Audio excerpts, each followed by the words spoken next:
Hi viewers, welcome to ANR studio. మీకు ఈ రోజు ఒక గొప్ప విషయాన్ని చెప్పబోతున్నాను. మన పురాణాల్లోకి వెళ్ళినా, చరిత్రలోకి వెళ్ళినా, ఇతిహాసాల్లోకి వెళ్ళినా, ప్రపంచంలో ఏ నాగరికత తెలియని సమయంలో ఎన్నో దేశాలు చీకట్లో ఉన్నాయి. కానీ అప్పటికే మన భారతదేశం జ్ఞానంతో పాటు విజ్ఞానాన్ని కూడా కనిపెట్టిన చరిత్ర ఒక్క భారతదేశానికే దక్కుతుంది.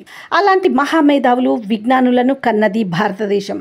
అలాంటి మహోన్నత వ్యక్తుల గురించి ఈ రోజు టాపిక్. 5వ శతాబ్దంలో పాణిని మహర్షి గురించి చెప్పాలి. ఇప్పటి ఏఐ శాస్త్రవేత్తలను ఆశ్చర్యపరిచే విధంగా అప్పటి రోజుల్లోనే ఆల్గరిథంతో పనిచేసే లాంగ్వేజ్ ను కనిపెట్టాడు. మనం ఇప్పుడు రాసే కోడింగ్ లాంగ్వేజ్ అన్నమాట. అష్టాధ్యాయని అన్న గ్రంథంలో ఆల్గరిథం స్ట్రక్చర్ సహాయం ద్వారా కోడింగ్ చేయొచ్చు అని ఆనాడే ఆయన చెప్పడం జరిగింది. మీకు నమ్మశక్యంగా లేదు కదా? యూనివర్సిటీ ఆఫ్ కెనాసస్ మరియు MIT వంటి విశ్వవిద్యాలయాలు పాణిని గ్రామర్ ని ప్రపంచంలోనే మొట్టమొదటి అధికారిక ప్రోగ్రామింగ్ లాంగ్వేజ్ గా యాక్సెప్ట్ చేశారు. వారు భారతీయులే. ఇకపోతే 6వ శతాబ్దంలో వరాహమిహిరుడు మొట్టమొదటిగా ఖగోళ శాస్త్రాన్ని, పంచాంగాన్ని ఆవిష్కరించిన మేధావి మన భారతీయుడే. 12వ శతాబ్దంలో భాస్కరాచార్యుడు కాలజ్ఞానాన్ని, గ్రహాల ఆవిర్భావం, గురుత్వాకర్షణ శక్తిపై విజ్ఞానాన్ని ప్రపంచానికి చూపించిన మహామేధావి మన భారతీయుడే. ఇక ఆర్యభట్ట గురించి చెప్పాలి. ఇప్పుడు మనం చేస్తున్న మెషినరీస్, కంప్యూటర్స్, వాటిని ఎలా తయారు చేయాలి, వాటి పనితీరు,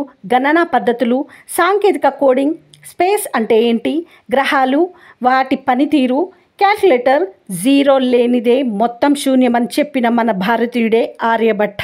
ఇకపోతే బోధాయనుడు పైథాగరస్ కి ముందే గణిత శాస్త్రాన్ని ఆవిష్కరించిన ఘనత బోధాయనుడికి చెందుతుంది.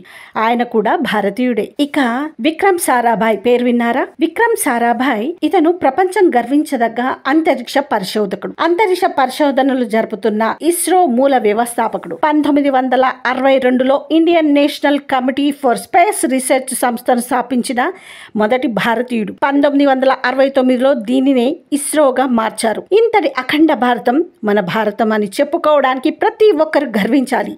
జై భారత్, జై హిందుస్థాన్.